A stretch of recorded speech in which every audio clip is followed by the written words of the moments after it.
वैश्विक महामारी corona virus की जद में दुनिया को आए लगभग पूरा साल हो चुका है। भारत में भले ही कोरोना संक्रमण के मामले काफी तेजी से बढ़ रहे हैं, लेकिन असल में संक्रमण का असर कम होता दिख रहा है। कोरोना पर लगातार बड़ी खुशखबरी मिल रही है। कोविड-19 से रोजाना घट रही मौतों के मामले में 2 दिन बाद भी नया रिकॉर्ड बनाया है। वहीं स्वास्थ्य मंत्रालय ने गुरुवार को बताया कि पिछले 24 घंटे में देश भर में सिर्फ 680 कोविड मरीजों की मौत हुई है। इससे पहले मंगलवार को पिछले 2.5 महीनों में सबसे कम मौतों का रिकॉर्ड बना था। कोरोना को हराने में भारत आगे निकल रहा है, जो कि भारत के लिए एक उपलब्धि साबित हो रहा है। देश की कोरोना रिकवरी रेट भी तेजी से बढ़ रही है। वहीं कोरोना से ठीक होने वाले लोगों का आंकड़ा भी बढ़कर 64 लाख के पास पहुंच गया है। भारत में रिकवरी दर सबसे ज्यादा होने का रिकॉर्ड बनाया है।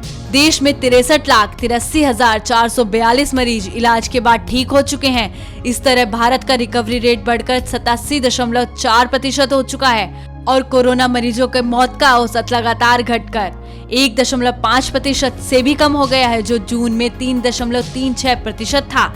देश में पिछले 24 घंटे में 11.3 लाख कोविड टेस्ट हो चुके हैं, जिन्हें मिलाकर अब तक 9.1 करोड़ टेस्ट हो चुके हैं। ये बात अलग है कि भारत अब भी अमेरिका के बाद दुनिया का दूसरा सबसे कोरोना प्रभावित देश है।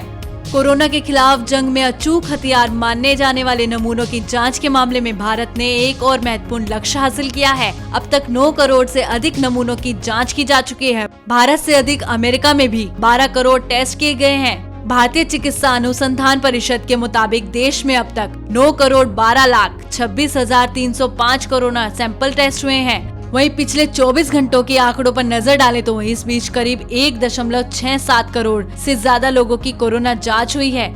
इनमें 6.32% यानी 10.58 लाख लोग संक्रमित पाए गए हैं। अच्छी बात तो ये है कि 15 दिनों में नए केस से 1.26 लाख से ज्यादा मतलब करीब 11.85 लाख लोग रिकवर हुए हैं। बीते 3 हफ्तों में नए केस से भी करीब 3% की कमी आई है। वहीं 17 से 23 सितंबर के बीच यह दर 8.82% थी, जो 8 से 14 अक्टूबर के बीच घटकर 6.05% हो गई है।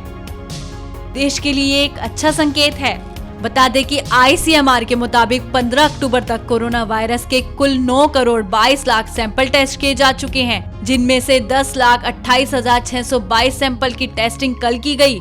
वहीं पॉजिटिव केसों की संख्या 7% थी।